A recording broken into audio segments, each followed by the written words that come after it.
नमस्कार मित्रांनो, आमच्या चॅनलमध्ये तुमचं स्वागत आहे। मी आज बनवणार आहे इडली। तर मी त्यासाठी घेतली आहे अर्धी वाटी उडीद डाळ आणि 2 वाटी तांदूळ।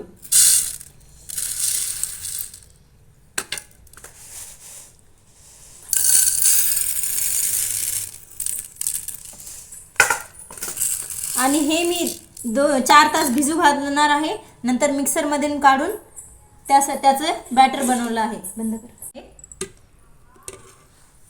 बॅटर मध्ये फक्त मीठ घालायचं आहे, बाकी काही घालायचं नाही। आणि ते आपण 4 तास भिजवलेलं आहे। आणि आता मी इडली भांड्याला लावत आहे।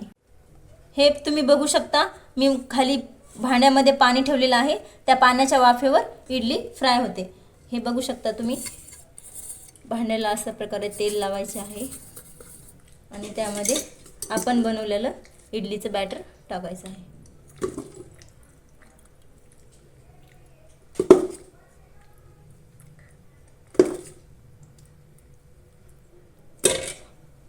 इडलीचं भांडं आता गॅसवर ठेवलेलं आहे आणि यासाठी आपण 10 ते 15 मिनिटं वेट करूया।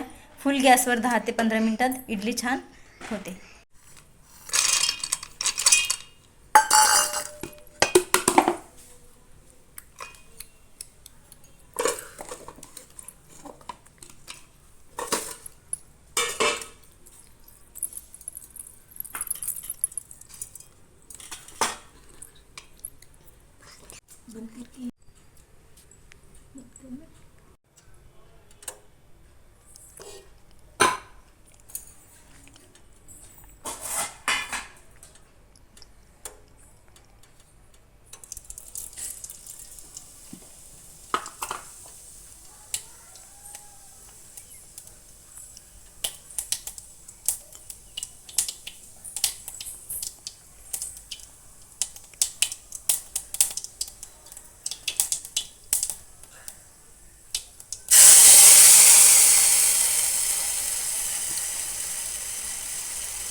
बस कर।